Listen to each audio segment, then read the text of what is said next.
اے رسول امین، اے رسول امین، خاتم المرسلین،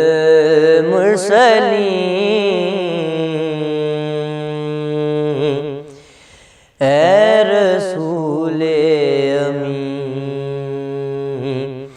خاتم المرسلین،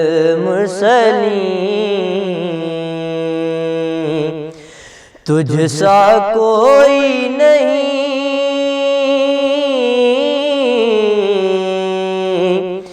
تجھ سا کوئی نہیں، ہے عقیدہ یہ اپنا بصد کو یقین، ہے عقیدہ یہ اپنا بصد کو یقین، تجھ سا کوئی نہیں،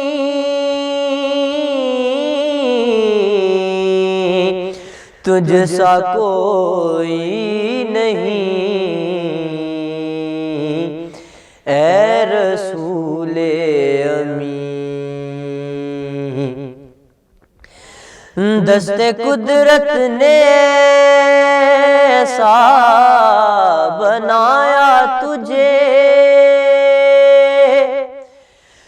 جملہ صاف سے خود سجایا تجھے، دست قدرت نے ایسا بنایا تجھے، جملہ صاف سے خود سجایا تجھے، اے ازل کے حسین، اے ابد کے حسین، اے ازل کے حسین، اے ابد کے حسین، تجھ سا کوئی نہیں،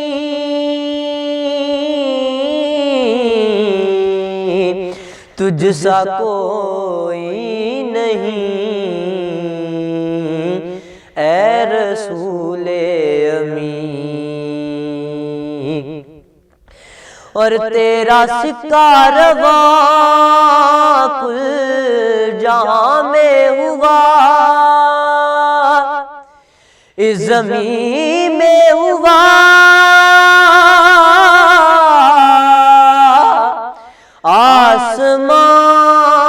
آسمان میں ہوا،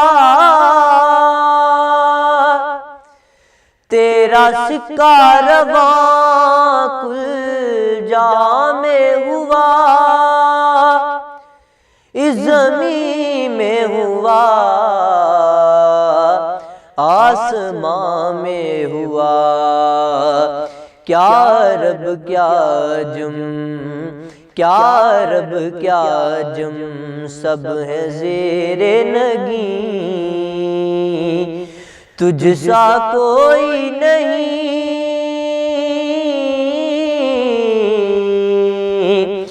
تجھ سا کوئی نہیں، اے رسول امین۔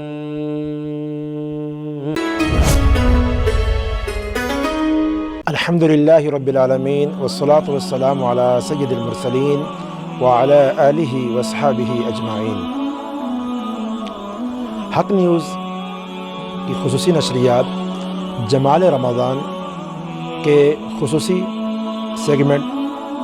اس وقت آپ سحری کے وقت دیکھ رہے ہیں۔ تمام دیکھنے والوں کو، سننے والوں کو السلام علیکم ورحمۃ اللہ وبرکاتہ۔ پیارے ناظرین و سامعین، رمضان المبارک کا مقدس مہینہ ہمارے سروں پر سایہ فگن ہے، اور یہ ہماری زندگی میں اللہ تبارک و تعالیٰ کی طرف سے ایک رحمت، مغفرت اور نجات کا ذریعہ بن کر ایک بار پھر وارد ہوا ہے۔ ہم آپ سے روزانہ نور سنت کے نام سے اور عنوان سے ملاقات کریں گے، اور رمضان کے پورے مہینے میں نور سنت کا پیغام ہمارے گھروں میں، ہمارے خاندان میں اور ہمارے معاشرے میں اور خصوصاً ہماری جانوں پر عملی طور پر اس کا اطلاق ہونا، یہ ہم مسلمانوں پر بہت ہی زیادہ ضروری ہے۔ ہمارے ہاں آقا کریم صلی اللہ علیہ وسلم کی ہر بات جو آقا کریم صلی اللہ علیہ وسلم فرما کر گئے ہیں وہ ایک نقش ہے، ایک ہدایت کا ذریعہ ہے اور ایک راہ دکھانے کی کرن اور روشنی ہے۔ آقا مدنی عربی صلی اللہ علیہ وسلم کا فرمان عالی شان ہے، انما الاعمال بالنیات وانما لکل امرئ ما نوى۔ یہ حدیث مبارکہ صحیح بخاری کے اندر بھی موجود ہے اور دیگر احادیث کی کتب کے اندر بھی موجود ہے۔ یہ اتنی جامع اور اتنی بامعنی حدیث ہے، اس کا آسان سا مفہومی ترجمہ یہ ہے کہ تمام اعمال کا دار و مدار نیتوں پر ہوتا ہے۔ ہر عمل جو ہم زندگی میں کرتے ہیں، چاہے وہ عمل نیکی کا ہو، چاہے وہ عمل دنیاوی کسی کام کا ہو، اس کے پیچھے ہماری نیت ضرور بولتی ہے۔ رمضان المبارک کا مقدس مہینہ یہ وہ مہینہ ہے، اس مہینے میں سب سے پہلے ہر مسلمان کے لیے لازمی اور ضروری ہے کہ وہ اپنی نیت کی اصلاح کرے، وہ اپنی نیتوں کو درست کرے، اور جب نیت کی اصلاح ہو جائے گی تو نیت کی درستی ہو جائے گی تو اس کے بعد ہی ہمارا عمل بھی اچھا ہوگا اور درست ہوگا اور اس کا اجر مکمل ملے گا۔ رمضان المبارک کا مقدس مہینہ جس میں ہم مسلمان اللہ تبارک و تعالیٰ کو راضی کرنے کے لیے بہت سارے عبادات کرتے ہیں، بہت سارے اعمال کرتے ہیں، بہت ساری مشغولیات میں رہتے ہیں، لیکن اگر اس کے پیچھے ہماری نیت میں کہیں کوئی کمزوری، کوئی کوتاہی یا کوئی فتور ہوا تو ہمارا سارا کا سارا عمل جو ہے وہ ضائع ہو جاتا ہے۔ اللہ تبارک و تعالیٰ ہم پر ضرور بھی ضرور اس مہینے میں ہم سے راضی بھی ہوتے ہیں، اور بہت زیادہ اللہ اس مہینے میں اپنی رحمانی صفت کے ساتھ اور اپنی رحیمی صفت کے ساتھ جو ہے وہ اپنے بندوں کی طرف متوجہ رہتے ہیں۔ لیکن پھر بھی لازم اور ضروری یہ ہے کہ اللہ تعالیٰ کی جملہ صفات کو اپنی زندگی میں اللہ تعالیٰ کی جملہ صفات کے ساتھ اپنی زندگی کو سنوارنا اور اپنی زندگی کو بنانا، اس کے لیے نیت کی اصلاح بہت زیادہ ضروری ہے۔ دیکھیں، رمضان المبارک کا مقدس مہینہ، اس میں ہم روزہ بھی رکھتے ہیں، ہم سحری کے وقت جاگتے ہیں، اور سحری کو بیداری، اس کے پیچھے سحری کو بیداری کے عمل کیا ہے، اس کے پیچھے ہماری نیت کیا ہونی چاہیے۔ ہم مرد حضرات بھی اور ہماری خواتین بھی جب صبح بیدار ہوتی ہیں تو بیدار ہونا یہ اس لیے نہ ہو کہ اب میں بیدار ہوں گی، ایسا نہ ہو کہ میں بیدار نہ ہوئی تو ابو جان، امی جان، بھائی جان یا ہمارے گھر والے کوئی اور یا ہمارے میاں جو ہم سے ناراض ہو جائیں کہ ابھی تک آپ سحری سے کے لیے بیدار نہیں ہیں، اور بیدار ہونے کے بعد سب سے پہلے ہم نے اللہ تعالیٰ کی رضا کو شامل کرنا ہے۔ یہ ہماری نیت ہونی چاہیے کہ میں صبح سحری کے وقت جلدی جب میرا بیدار ہونا یہ اللہ تعالیٰ کی رضا کے لیے ہو، تاکہ اللہ مجھ سے راضی ہو جائے، اور پھر اس وقت سحری کو بیدار ہونے کے بعد جتنے بھی نیک اعمال ہیں ان نیک اعمال کی طرف پیش قدمی کرنا، قدم بڑھانا، اس میں نیت کی اصلاح بہت زیادہ ضروری ہے، کیونکہ نبی علیہ الصلوۃ والسلام نے ہمیں اس بارے میں، ہماری نیتوں کی اصلاح کے بارے میں بہت زیادہ ترغیب دی ہے، تعلیم دی ہے، اور آقا کریم صلی اللہ علیہ وسلم کی دی ہوئی تعلیمات ہی ہمارے لیے کامیابی کی روشن کرن ہے، کامیابی کی روشن دلیل ہے۔ آقا مدنی عربی صلی اللہ علیہ وسلم کی یہ ہدایات، اس کے بعد ہم جب آگے وضو کے لیے جائیں تو وضو کیوں کر رہے ہیں؟ وضو اس لیے کر رہے ہیں کہ اس کے پیچھے اللہ کی رضا شامل ہے اور طہارت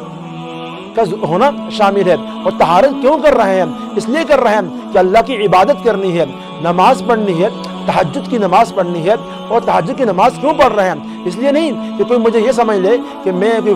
ولایت کی طرف بڑھنے لگا ہوں تاکہ مجھے لوگ ولی کہنا شروع ہو جائیں، مجھے تو تہجد گزار سمجھنا شروع ہو جائیں، میرے گھر والے سمجھیں کہ بندہ بڑا نیک ہو گیا ہے، بندہ بڑا صالح ہو گیا کہ ماشاءاللہ تہجد گزاری کی پابندی کرتا ہے۔ یہ تو باتیں اپنی جگہ بہت اچھی ہوتی ہیں کہ بندہ نیکی کی طرف بڑھے، لیکن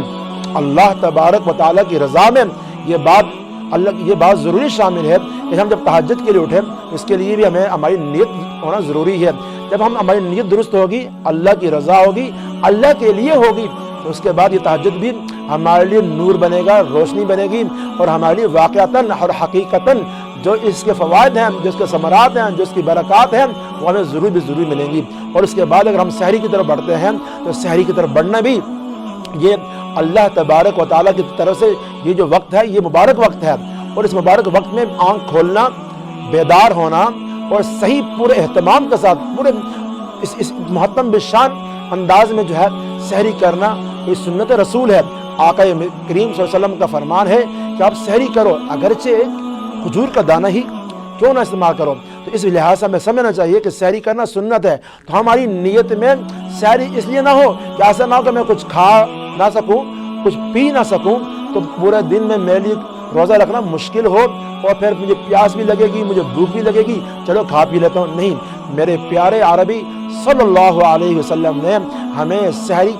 کر کے دی اور سحری کر کے بتلائی اور سحری پر ہمیں ابارا ہے. اور اس لحاظ سے ہمیں آقا مدنی کریم صلی اللہ علیہ وسلم کی سنت کو سمجھ کر ہم جب یہ نیت کر کے سحری کرنا سنت ہے تو اس سے ہمیں ثواب بھی ملے گا. اور ثواب کتنا زیادہ ملے گا، اور اس کے بعد پھر رمضان کے اندر ثواب تو اور زیادہ بڑھا دیا جاتا ہے. اس لحاظ سے صبح اچھے انداز سے، صاف ستھرے انداز سے، طبی اصولوں کو بھی مد نظر رکھتے ہوئے ایک سنت کے مطابق سحری ضرور کرنی چاہیے. اور اس کے بعد سحری کے بعد جو ہماری گھریلو خواتین ہیں وہ اگر سحری بنا رہی ہیں تو یہ ان کے لیے کوئی مشکل عمل نہیں ہونا چاہیے، بلکہ ان کی نیت میں چیز شامل ہونا چاہیے کہ میں جب سحری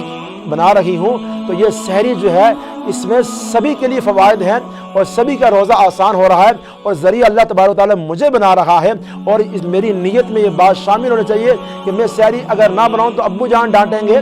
امی جان ڈانٹیں گی، بھائی ڈانٹیں گے، میرے میاں شوہر مجھے ڈانٹیں گے. اس وجہ سے سحری نہیں، بلکہ میں سحری اس لیے بنا رہی ہوں تاکہ میری سحری جو میں نے پوری محنت کروں گی، جو میں کھانا تیار کروں گی، یہ سبھی حضرات کھائیں گے، کھانے کے بعد یہ روزہ رکھیں گے، اس کا ثواب مجھے ملے گا. میرا پیارا اللہ مجھ سے راضی ہو جائے گا. جب ہماری نیتوں میں اللہ شامل ہو جائیں گے تو ہمارا یہ عمل بھی جو ہے اللہ تعالیٰ کے ہاں بہت زیادہ بڑھ جائے گا.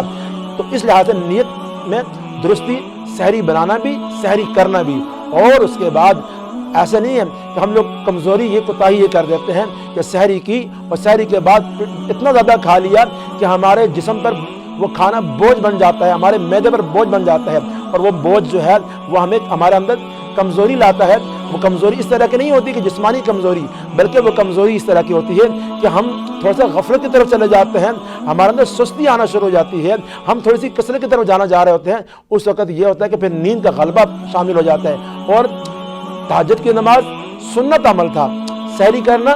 سنت عمل تھا، لیکن اس سنت کے بعد اگلا جو عمل تھا وہ فرض کا عمل تھا، یعنی فجر کی نماز کا اہتمام کرنا. اس وقت ہمارے پر کمزوری چھائی ہوئی ہے اور ہم فجر کی نماز نہ پڑھ سکے تو یہ بہت بڑی کوتاہی ہو جائے گی. اور اس میں ہمیں اپنی آنکھ کو بیدار رکھنا ہے، اپنے آپ کو بیدار رکھنا ہے. قرآن کریم کی تلاوت میں لگ جائیں اور نیت میں شامل ہو کہ قرآن کریم کی تلاوت کر رہے ہیں، اس لیے کہ اللہ تبارک و تعالیٰ کی کتاب ہے، اللہ کا کلام ہے، اللہ کا پیغام ہے. رمضان المبارک کا مہینہ ہے، اسی مہینے میں قرآن کریم کا نزول ہوا تھا. تو گویا کہ ہماری نیت میں یہ چیز شامل ہونی چاہیے کہ اللہ کی کتاب پڑھ رہے ہیں، اس کا ادب و احترام کے ساتھ اور اس کے پورے تقدس کے ساتھ. اور رمضان المبارک کے مہینے میں قرآن مجید کو سیکھنے کی نیت ہونی چاہیے کہ رمضان کا مہینہ قرآن کا مہینہ. اگر میری زندگی سابقہ زندگی غفلت میں گزری ہے، میری سابقہ زندگی کے اندر میں قرآن کریم کے ساتھ توجہ نہیں دے سکا، میں قرآن کریم سے متوجہ نہیں ہو سکا، چاہے ہمارے مرد حضرات ہیں، چاہے ہماری بہنیں خواتین جو ہیں، سبھی کے لیے ضروری ہے کہ اس دور جدید میں ہمیں قرآن کریم کو سیکھنا بہت ہی زیادہ آسان اور عام اور فہم ہو چکا ہے. لیکن اگر پھر بھی ہم کوتاہی کریں گے، اس بنا پر اللہ تبارک و تعالیٰ کی طرف سے ضرور پکڑ ہوگی. تو اللہ تعالیٰ کا ڈر، اللہ تعالیٰ کے خوف کو اپنی نیت میں شامل کر لیں کہ میں جو یہ اللہ تعالیٰ کے خوف اپنے دل میں رکھ کر میں اللہ کی رضا کو پانے کے لیے قرآن کریم کو درست کروں، اس کو صحیح کر کے سیکھوں، اس قرآن کریم کو صحیح کر کے پڑھوں. اس کو جو تجوید ہے یعنی اس کی جو حروف کی جو ادائیگی ہے وہ درست انداز میں کروں، ایسا قرآن کریم پڑھوں جیسے قرآن کریم پڑھنے کا حق ہے۔ اللہ تبارک و تعالیٰ نے فرمایا قرآن کریم میں وَرَتِّلِ الْقُرْآنَ تَرْتِيلًا، کہ قرآن مجید کو ترتیل کے ساتھ یعنی ٹھہر ٹھہر کے پڑھنا چاہیے، اور ٹھہر ٹھہر کے پڑھنے سے مراد یعنی قرآن کریم کو خوبصورتی کے ساتھ اس کے حسن کے ساتھ پڑھنا چاہیے، اور قرآن کریم کے حسن کا نام ہی تجوید ہے۔ تو تجوید کے ساتھ قرآن کریم کو پڑھنا یہ فرض ہے، اور اس نیت سے قرآن کریم کو ضرور سیکھا جائے۔ پھر اس کے بعد آپ نماز کے لیے جائیں، نماز کے لیے مرد حضرات ضرور بھی ضرور اپنی قریبی مساجد میں جا کر نماز پڑھیں، کیونکہ جب باوضو ہو کر ہم نکلیں گے اپنے گھروں سے مسجد کی طرف بڑھیں گے تو نیت میں یہ بات شامل ہو جائے، نیت کی یہاں بھی ضروری ہے کہ میں اس لیے وضو کر رہا ہوں، میں اس لیے وضو کر رہا ہوں کہ میرے پیارے اللہ تبارک و تعالیٰ نے مجھے اس پر بہت زیادہ اجر دینا ہے۔ اور آقا کریم صلی اللہ علیہ وسلم کا مبارک فرمان کا مفہوم ہے کہ جو شخص بھی گھر سے وضو کر کے مسجد کی طرف جاتا ہے اللہ تبارک و تعالیٰ اسے قدم قدم پر اجر عظیم عطا فرماتے ہیں۔ یہ رمضان کا مہینہ مبارک مہینہ، اور اس پر ہر عمل جو ہے اللہ تعالیٰ بڑا چڑھا کر اس کا اجر عطا فرماتے ہیں۔ تو گویا کہ اللہ تعالیٰ کے ذریعے مجھے یہ سب کچھ حاصل کرنا ہے۔ اور پھر اس کے بعد جب مسجد میں پہنچے مکمل سنت کے مطابق مسجد میں داخل ہونا چاہیے۔ جیسے مسجد کی طرف بڑھیں آگے قدم بڑھائیں تو سب سے پہلے دماغ کو حاضر رکھیں کہ اللہ تعالیٰ کا گھر آ چکا ہے، اور اس گھر کے کچھ آداب ہیں، اس گھر کے کوئی احترام ہے۔ ہم دنیا بھر میں کہیں بھی جاتے ہیں، کسی کے آفس میں چلے جائیں، کسی بڑی شخصیت کے پاس چلے جائیں، کسی بڑے دفتر میں چلے جائیں اور کسی بڑے ادارے میں چلے جائیں، ہم ان کے تمام اصولوں کو، تمام آداب کو، تمام قواعد کو، تمام لا کو ہم اس کو فالو کرتے ہیں۔ یہاں اتنی بڑی ہستی کا گھر ہے، اتنے بڑی ہستی کا گھر ہے جسے اللہ کہتے ہیں، یہ اللہ تعالیٰ کا گھر ہے، اس کے آداب ہیں۔ سب سے پہلے آپ اپنا دایاں پاؤں جو ہے وہ مسجد میں داخل کریں، اور اس سے پہلے آپ یہ دعا پڑھ لیں اللہم افتح لی ابواب رحمتک۔ یہ دعا پڑھ کر جب مسجد میں داخل ہوں گے تو آقا کریم صلی اللہ علیہ وسلم کی سنت زندہ ہو گئی۔ یہ نور سنت کا پیغام یہی ہے کہ ہم نے سنتوں کی روشنی حاصل کرنی ہے۔ تو گویا کہ مسجد میں داخل ہوئے، ایک سیدھا پاؤں داخل کرنے کی سنت، دعا پڑھنے کی سنت، اور مسجد میں چلے جائیں۔ مسجد میں جانے کے بعد اگر نماز میں وقت باقی ہے تو آپ سب سے پہلے تحیت المسجد 2 رکعت یہ نیت کرنی ہے۔ اس کو بھی نیت، جو آج کا ہمارا پیغام ہے وہ نیت پر ہے۔ یہاں 2 رکعت جو نماز پڑھیں وہ تحیت المسجد کے نام سے پڑھیں، اور تحیت الوضو تحیت المسجد دونوں نیت کر لیں، تو یوں 2 رکعت نماز پڑھ لیں۔ اور اس کے بعد جو نماز کی سنتیں ہیں وہ اگر آپ گھر سے پڑھ کر جائیں تب بھی بہت زیادہ ثواب ہے، اور اگر مسجد میں جا کر پڑھیں تو تب بھی ثواب ملے گا۔ تو آپ وہاں پر نماز کی سنتیں ادا کریں، اور سنت کے دوران بھی آپ نے مکمل اپنے آپ کو جو فرض ہیں، جو واجبات ہیں، جو سنتیں ہیں اور جو مستحبات ہیں وہ سارے کے سارے پورے کرنے کی کوشش کریں۔ اس کے لیے بھی آپ کو توجہ رکھنی چاہیے کہ میں جو نماز پڑھ رہا ہوں وہ نماز میں جو فرائض ہیں وہ فرائض مجھے یاد ہونے چاہیے، واجبات مجھے یاد ہونے چاہیے، سنتیں مجھے یاد ہونے چاہیے، نماز کے مستحبات مجھے یاد ہونے چاہیے۔ یہ رمضان کا مقدس مہینہ، میں اس میں عبادات کر رہا ہوں، اس عبادات کو جتنے اچھے اور اہتمام کے ساتھ، اس کے مکمل اکرام کے ساتھ جب ہم کریں گے تو اس میں بھی اللہ تبارک و تعالیٰ ہمیں جو ہے بہت ساری چیزوں سے نوازے گا۔ اور نماز کی ادائیگی کرنے کے بعد جب اس کے بعد اللہ تعالیٰ کے سامنے دعائیں کریں۔ یہ قبولیت کا مہینہ ہے، یہ جس عشرے میں آپ داخل ہیں یہ عشرہ رحمت ہے، اور اللہ تعالیٰ کی رحمت آ رہی ہے، اللہ تعالیٰ کی رحمت آ رہی ہے۔ ہم ہاتھوں کو اٹھائیں اور اللہ تعالیٰ سے یہ رحمت حاصل کریں کہ اللہ اپنی اس رحمت سے اس رمضان میں ہمیں مایوس نہ کرنا، اس رحمت سے اس رمضان ہمیں محروم نہ کرنا۔ ہم تیری رحمت کے لیے ہاتھ پھیلائے بیٹھے ہیں، جھولی پھیلائے بیٹھے ہیں، صرف تجھ سے مانگتے ہیں۔ ہمارے تیرے علاوہ کوئی مانگنے والی، ہمارے لیے کوئی مانگنے والی جگہ نہیں ہے، کوئی مانگنے والی ہستی نہیں ہے، ایک تیرے آگے ہم نے ہاتھ پھیلائے ہیں۔ رمضان کا مقدس مہینہ ہے، اللہ ہمارے ہاتھوں کو بھر دے، ہماری جھولی کو بھر دے، ہمیں اپنی رحمت سے بھر دے، ہمارے گھر کو بھر دے، ہماری گلی کو بھر دے، ہمارے پاکستان کے تمام مقامات کو اپنی رحمت سے بھر دے، ساری دنیا کے مومنین اور مومنات کو اپنی رحمت کی چادر میں ڈھانپ لے۔ اس وقت اللہ تعالیٰ کی رحمت کی طرف اللہ کی طرف رحمت کی طرف متوجہ ہونا اور اللہ سے اپنی اللہ کی رحمت مانگنا یہ بہت زیادہ ضروری ہو چکا ہے۔ اور اس کے بعد ہم جب مسجد سے باہر آئیں تو تب بھی اللہ کے رسول کی سنت ہمارے دماغ میں حاضر ہونی چاہیے کہ سب سے پہلے مسجد سے ہم بایاں پاؤں باہر نکالیں اور اس کے بعد دعا پڑھیں، اور دعا جو ہے بہت زیادہ آسان ہے۔ اللہم انی اسألک من فضلک، یہ دعا پڑھیں اور یہ دعائیں یاد بھی کریں۔ اس رمضان کے مقدس مہینے کی نسبت سے اپنے دین اسلام کی ہر چیز کو اچھی طرح یاد کرنے کی کوشش کریں، اور اس کے بعد اپنے گھروں کو لوٹیں، اپنے گھروں کی طرف آئیں، تب بھی اپنے گھر کی طرف جب داخل ہوں تو سنت کے مطابق داخل ہوں، جو سنت کی دعائیں ہیں ان کو پڑھ کر اپنے گھر میں داخل ہوں، اور پھر اللہ تبارک و تعالی کے ساتھ پورے دن متوجہ رہیں کہ آج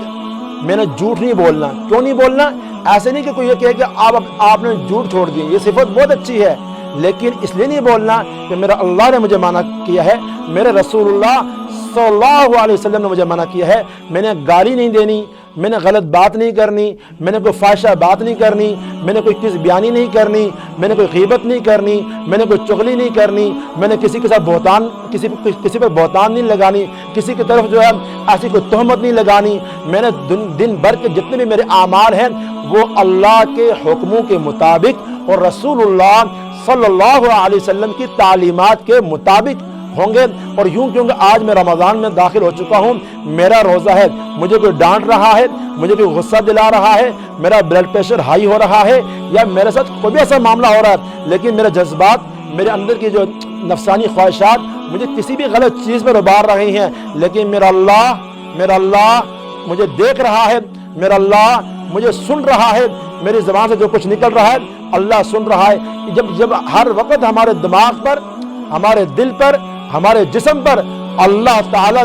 کی توجہ شامل رہے گی، ہم گناہوں سے بچ جائیں گے اور اللہ کی رحمت کے قریب ہو جائیں گے۔ یہ عشرہ رحمت ہمیں اس وقت اللہ کے قریب کرتا ہے کہ جب ہم گناہوں سے پیچھے ہٹتے ہیں، قدم با قدم آپ پیچھے ہٹتے جائیں، آپ قدم با قدم ٹھہر کے پیچھے آ رہے ہیں، اللہ تبارک و تعالیٰ کی رحمت بہت تیزی کے ساتھ دوڑ کر آپ کے قریب پہنچ رہی ہوگی۔ آپ اپنی زندگی میں دیکھیں گے اللہ کی رحمت کو،